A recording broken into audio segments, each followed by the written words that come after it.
ഈശോമിശിഹായിൽ ഏറ്റവും സ്നേഹിക്കപ്പെടുന്നവരെ, പരിശുദ്ധാത്മാവിൻ്റെ സ്വരം ശ്രവിക്കുവാനും പരിശുദ്ധാത്മാവിനോട് വ്യക്തിപരമായി സംസാരിക്കുവാനും നിങ്ങൾ ഓരോരുത്തരിലും വിശുദ്ധി നിറയപ്പെടട്ടെ എന്ന് പ്രാർത്ഥിക്കുന്നു. വർഷങ്ങൾക്ക് മുമ്പ് ഞാൻ ആദ്യമായിട്ട് ഒരു മരിയൻ ധ്യാനം കൂടി. അതിനുശേഷം എനിക്കിങ്ങനെ ശുശ്രൂഷ ചെയ്യണമെന്നൊക്കെ വലിയ ആഗ്രഹം തോന്നിയപ്പോൾ ഞാൻ ഈ ധ്യാന ടീമിൻ്റെ കൂട്ടത്തിൽ കൂടി. അപ്പോൾ എൻ്റെ ഡ്യൂട്ടി എന്ന് പറയുന്നത് കുമ്പസാരിപ്പിക്കാൻ വരുന്ന അച്ഛന്മാരെ കൊണ്ടുവരിക, മറ്റ് ഇടവക ധ്യാനമൊക്കെ ആയിട്ട് പല സ്ഥലങ്ങളിലൂടെ പോകുമ്പം അവിടെ അച്ഛന്മാരെ കൊണ്ടുപോകുക, ഇതൊക്കെയാണ് എൻ്റെ ഡ്യൂട്ടി. അങ്ങനെ മുൻപോട്ട് പോകുമ്പോൾ എനിക്ക് കൗൺസിലിംഗ് ചെയ്യണമെന്നും വചനം പ്രഘോഷിക്കണമെന്നൊക്കെ ഭയങ്കര ആഗ്രഹമുണ്ടായി. അങ്ങനെ അവിടെയുള്ളൊരു കൗൺസിലറോട് ഞാനിങ്ങനെ പറഞ്ഞു, എനിക്കിങ്ങനെ കൗൺസിലിംഗ് ചെയ്യാൻ ആഗ്രഹമുണ്ട്, എന്നെ കൂടെ പഠിപ്പിക്കാമോ എന്ന് ചോദിച്ചപ്പോൾ ഈ കൗൺസിലർ എന്നോട് ചോദിച്ചു, നിനക്ക് വേണ്ടി എത്ര പേര് പ്രാർത്ഥിക്കുന്നുണ്ടെന്ന് ചോദിച്ചു. അപ്പോൾ ഞാൻ പറഞ്ഞു, എനിക്ക് വേണ്ടി വീട്ടുകാർ മാത്രമേ പ്രാർത്ഥിക്കുന്നുള്ളൂ, അമ്മ എനിക്ക് വേണ്ടി പ്രാർത്ഥിക്കുന്നുണ്ടെന്ന് ഉറപ്പാന്ന് പറഞ്ഞു.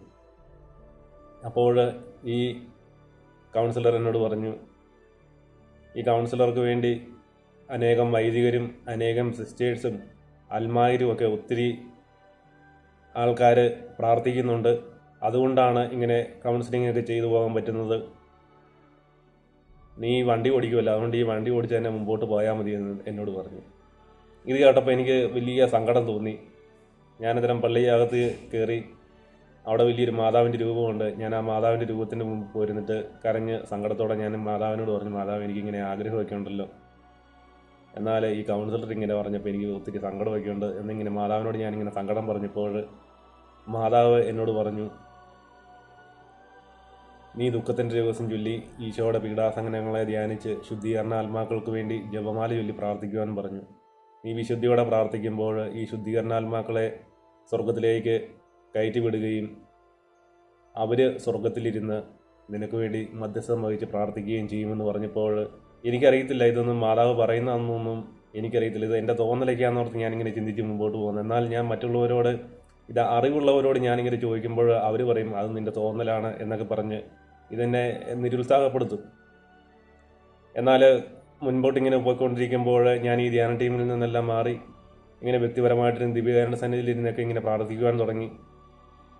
അങ്ങനെ ഒരു അച്ഛൻ്റെ അടുത്ത് പോകുമ്പോൾ, എൻ്റെ സ്നേഹിതനായിട്ടൊരു അച്ഛനാണ്, അച്ഛൻ്റെ പള്ളിമുറിയിൽ ഒത്തിരി ബുക്കുകൾ ഇങ്ങനെ അച്ഛൻ്റെ ഷെൽഫിൽ ഇങ്ങനെ വെച്ചിട്ടുണ്ട്. ഞാനിങ്ങനെ നോക്കിക്കൊണ്ടിരിക്കുമ്പോൾ അതിലൊരു ബുക്ക് കണ്ടു. ബുക്ക് ഇതായിരുന്നു, സാധകൻ്റെ സഞ്ചാരം എന്ന് പറയുന്നൊരു ബുക്കാണ്. ഞാനപ്പോൾ അച്ഛനോട് ചോദിച്ചു, അച്ഛാ ഞാൻ ഈ ബുക്ക് എടുത്തുന്നു വായിച്ചോട്ടെ എന്ന് ചോദിച്ചപ്പോൾ അച്ഛൻ പറഞ്ഞു എടുത്തോളാൻ പറഞ്ഞു. അങ്ങനെ ഞാൻ വീട്ടിൽ കൊണ്ടുവന്ന് ഇത് വായിക്കുവാൻ തുടങ്ങി.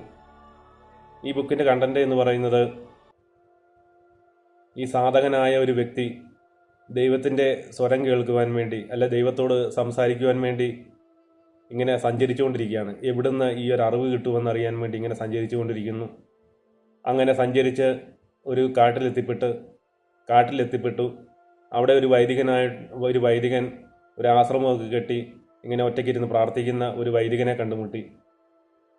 അപ്പോൾ ഈ സാധകൻ ഈ വൈദികനോട് ചോദിച്ചു, എനിക്ക് ദൈവത്തിൻ്റെ സ്വരം കേൾക്കണം, എനിക്ക് ദൈവത്തോട് സംസാരിക്കണം, എൻ്റെ ജീവിതത്തിലെ ഒരേ ഒരു ലക്ഷ്യം ഇത് മാത്രമേ ഉള്ളൂ, എന്നെ സഹായിക്കാൻ പറ്റുമോ എന്ന് ചോദിച്ചപ്പോൾ ഈ വൈദികൻ പറഞ്ഞു, എൻ്റെ കൂടെ നിൽക്കുക, ഞാൻ നിന്നെ സഹായിക്കാമെന്ന് പറഞ്ഞു. അങ്ങനെ 1-2 ആഴ്ച കഴിഞ്ഞു.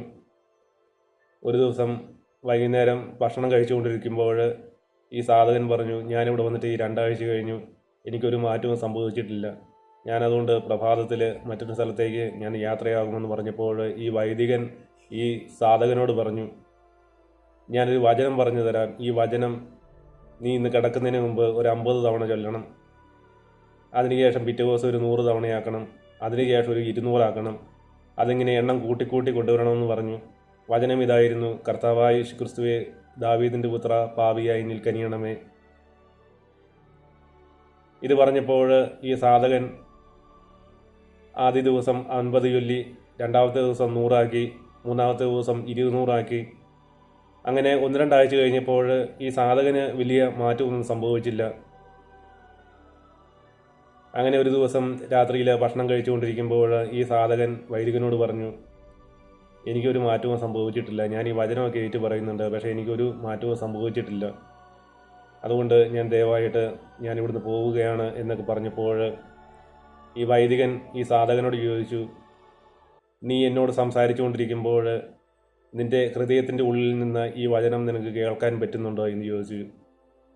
അപ്പോൾ ഈ സാധകൻ ആശ്ചര്യത്തോടു കൂടി പറഞ്ഞു, എൻ്റെ ഉള്ളിലിരുന്ന് ആരോ ഇത് പറയുന്നത് പോലെ ഇങ്ങനെ എനിക്ക് എൻ്റെ ഉള്ളിലിരുന്ന് ഇങ്ങനെ അലയടിക്കുന്നത് പോലെ ഈ വചനം ഇങ്ങനെ കേൾക്കുന്നുണ്ട് എന്ന് പറഞ്ഞപ്പോൾ ഈ വൈദികൻ സാധകനോട് പറഞ്ഞു, നിൻ്റെ ഹൃദയം, നിൻ്റെ മനസ്സ് ഇപ്പോൾ വിശുദ്ധീകരിക്കപ്പെട്ടു. കാരണം നിൻ്റെ മനസ്സിലും ഹൃദയത്തിലുമൊക്കെ ഒത്തിരി ചിന്തകളും അസ്വസ്ഥതകളുമൊക്കെ ആയിട്ട് നടക്കുകയായിരുന്നു. എന്നാൽ ഈ വചനം ഏറ്റു പറഞ്ഞപ്പോൾ അതെല്ലാം മാറി. നിൻ്റെ മനസ്സും ഹൃദയവുമെല്ലാം ഇപ്പം ഫ്രീ ആയി. ഇനി ദൈവസ്വരം കേൾക്കുവാനും ദൈവത്തോട് സംസാരിക്കുവാനും നിനക്ക് സാധിക്കുമെന്ന് പറഞ്ഞു. ഇത് കേട്ടപ്പോൾ എനിക്ക് വലിയ സന്തോഷമായി. ഞാനും ഇതുപോലെ ഈ ഒരു വചനം ആദ്യത്തെ ദിവസം ഒരു 100 തവണ ചൊല്ലി, അത് കഴിഞ്ഞ് 200 ആക്കി. യാത്ര ചെയ്യുമ്പോഴും കിടക്കുമ്പോഴും ഇരിക്കുമ്പോഴും എല്ലാം ഈ ഒരു വചനം ഇങ്ങനെ ചൊല്ലി ഇങ്ങനെ മുമ്പോട്ട് പോയി. അത് കഴിഞ്ഞപ്പോൾ ഞാനൊരു വ്യക്തികളോട് സംസാരിക്കുമ്പോൾ അല്ല ഒരു ഫോണൊക്കെ ചെയ്യുമ്പോൾ എൻ്റെ ഉള്ളിലിരുന്ന് ഈ വചനം ഇങ്ങനെ അലയടിച്ചുകൊണ്ടിരിക്കും. അങ്ങനെ എൻ്റെ മനസ്സും ഹൃദയവും എൻ്റെ ചിന്തകളെല്ലാം എനിക്ക് നിയന്ത്രിക്കാൻ തുടങ്ങി. അങ്ങനെ ദൈവസ്വരം കേൾക്കുവാനും ദൈവത്തോട് സംസാരിക്കുവാനും എനിക്ക് സാധിച്ചു. പ്രിയപ്പെട്ടവരെ, ഈ കാലഘട്ടത്തിൽ നമ്മൾ ബുക്കിൽ ഒത്തിരി വചനമൊക്കെ എഴുതുമ്പോൾ നമ്മൾ അതരം കൊണ്ട് വചനം ഏറ്റുപറഞ്ഞ് നമ്മുടെ ഹൃദയത്തെ, മനസ്സിനെയൊക്കെ വിശുദ്ധീകരിച്ച്, നമ്മുടെ കലുഷിതമായ മനസ്സുണ്ട്, ഹൃദയമുണ്ട്, ഒത്തിരി കാര്യങ്ങൾ, അസ്വസ്ഥതകൾ, അല്ല വിഷമങ്ങൾ, ആന്തരിക മുറിവുകൾ, ഇങ്ങനെയൊക്കെ ആയിട്ട് നമ്മുടെ ഹൃദയവും മനസ്സും എല്ലാം ഇങ്ങനെ മുറിപ്പെട്ടിരിക്കുമ്പോൾ നമ്മൾ ഈ വചനം ഏറ്റുപറഞ്ഞ് നമ്മുടെ മനസ്സിനെയും ഹൃദയത്തെയും എല്ലാം നമുക്ക് വിശുദ്ധിയിലോട്ട് കൊണ്ടുവന്ന് ദൈവസ്വരം കേൾക്കുവാനും ദൈവത്തോട് സംസാരിക്കുവാനും നമുക്ക് സാധിക്കും. പ്രിയപ്പെട്ടവരെ, നിങ്ങളിതൊന്ന് ഇങ്ങനെ ഒന്ന് ചെയ്തു നോക്കണം.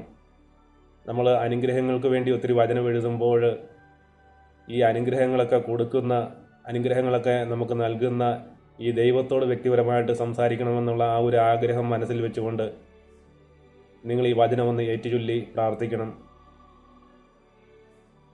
പ്രിയപ്പെട്ടവരെ, നിങ്ങളെ ഓരോരുത്തരെയും അനുഗ്രഹിക്കട്ടെ എന്ന് പ്രാർത്ഥിക്കുന്നു.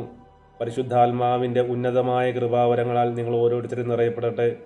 ഈ കാലഘട്ടത്തിൽ അസാധാരണമായിട്ടുള്ള അഭിഷേകം ഓരോ വ്യക്തികളിലും വ്യാപരിക്കട്ടെ എന്ന് പ്രാർത്ഥിക്കുന്നു. കാരണം പൈശാചിക ശക്തികൾ ശക്തി പ്രാപിച്ചുകൊണ്ടിരിക്കുന്ന ഈ കാലഘട്ടത്തിൽ അനേകരെ ലോകത്തിൻ്റെ അവസ്ഥയിലേക്ക് വീഴിച്ചുകൊണ്ടിരിക്കുമ്പോൾ, പ്രിയപ്പെട്ടവരെ, ദൈവത്തോട് ചേർന്ന് നമ്മുടെ ഉള്ളിൽ വസിക്കുന്ന ദൈവത്തോട് സംസാരിച്ചുകൊണ്ട്